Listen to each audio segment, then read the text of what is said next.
Hello there guys, it's Stephen here on another video. Unfortunately, there is no vlog for the Celtic game. Played Manchester City for this. I had a nightmare start to the day. Basically, I was 20 minutes late into the ground for all kind of ticket congestion problems, all this kind of stuff. So you just kind of messed it up really, and it wasn't good. I was moaning to this one here, Nicola. I was moaning to her about the whole thing, and then I kind of just wasn't really up for a vlog in the end, so sorry about that. But I want to talk about the game a little bit. I've got some great footage. If you haven't already seen it, the Celtic fans kind of going a little bit crazy on a tram in Manchester.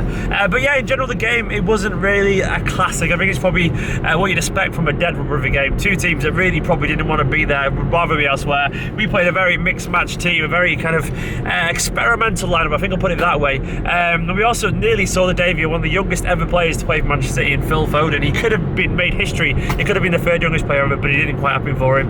But it was yeah, it was a bit of a nothing game, and being totally honest, I did miss the first 20 minutes, but I have since seen Kelechi Iheanacho's goal, which is a wonder strike, and I've seen Patrick Roberts, which was even better. But that was basically the highlights of the game. I thought individually some players were pretty decent. I thought Sane put in some nice crosses, struggled a little bit on the periphery of the game at times. Kelechi showed that he's more than a viable option to replace Sergio Aguero in the team for the next few games at least. He always seems to score a goal, doesn't he? But that's what Kelechi does. He just scores goals, he creates goals. He does his little Kelechi Iheanacho thing. My boy, always on the score sheet, always an assist. Nicola just laughed at me because I said, my boy. You're not impressed, are you? Maffeo has 60 minutes as well as a right wing back. He isn't a right wing back. Maffeo is many things, mainly a solid, very reliable, ultra technical right back, but he isn't a right wing back. But he did all right. He acquitted himself pretty well in general. My highlight was personally the Celtic fans. We were sat right next to them, but they were in good voice. They all basically tried to befriend us on the tram on the way there, which will be footage either before this video or after this video. Somewhere, I don't know, you'll watch it, you'll find it. But they were a boisterous bunch. I always do like the Scots. They're always fun, aren't they?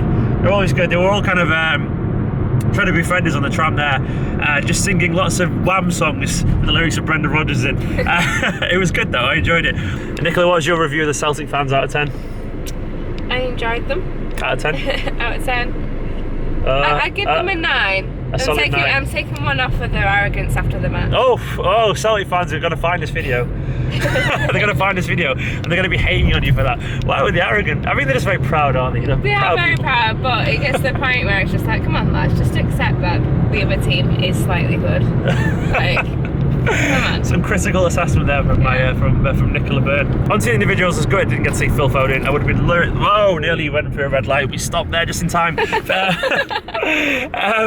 Foden would have been nice to see. He's only 16 years old, a stock-put lad. He's been at City since he was 5 years old. Very graceful, very elegant, very technical player. A little bit like a Silva, a little bit like a Esteemed, but he puts his foot in like Fernandinho does. He's got a massive future, and obviously City rate him highly. I guess why Pep didn't put him on is because he wasn't really settled, and obviously he was very physical. The atmosphere was a little bit tense because there was some kicking off in the stands. It was just a bit of a battle of the game, so maybe he thought it would be a little bit of a baptism of fire to throw him in. I didn't think it was a wise idea. Fair enough, I'm gutted personally, but I understand Pep on this one. Just being involved, just being there to experience, and that'll be a massive learning step for him at 16 years old. It's brilliant that Pep's paying attention to these young players, these prodigious young talents, because they are the future of this club, and he will use them. I'm hoping we'll see more of this in the future, maybe the likes of Sancho. Brahim's already made his debut. There's Tom Dele-Bashiru, there's loads of other players that are doing all kinds of wonderful things for under 18s at the moment, and this is just the tip of the iceberg. In general, I'm just happy to be in the last 16.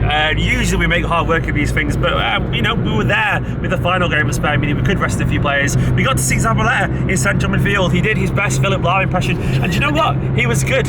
He was really good. He still does have that energy when it most matters, and I thought he suited that central midfield role. I thought he showed plenty of long bursting runs through the middle of the pitch. He was intelligent. He kept the ball well. He was closing down people, snapping into tackles. Maybe that could be his future reinvention there, using it for the rest of the season. I thought that was very encouraging to see a little bit of Zaba in the central midfield mode. He did it a long time ago. I think it was under Mark Hughes, and he was excellent as well when he did it then.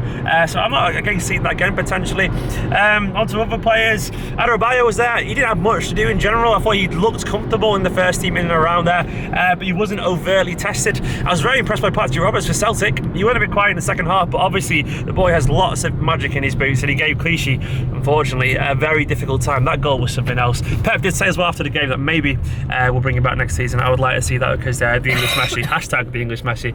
Oh, stupid that, isn't it? But yes, apparently he might be back next season to hopefully get a chance to cement himself in the first team, because it does. Nicola's getting aggro with a massive tanker who's just parked at the traffic lights. But yeah, where was I? Oh, you just stopped. The guy at Morrison struck there, just stopped doing nothing. Anyway, back to football.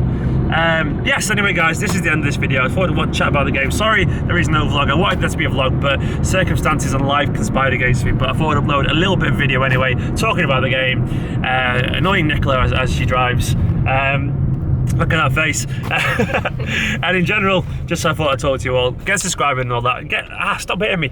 In general, do like and comment and all that, because YouTube apparently is trying to kill people who don't get all that kind of stuff. So if you got any thoughts about the game and whatever, please subscribe, comment and all that, and enjoy the footage of the Celtic fans going mad on a tram.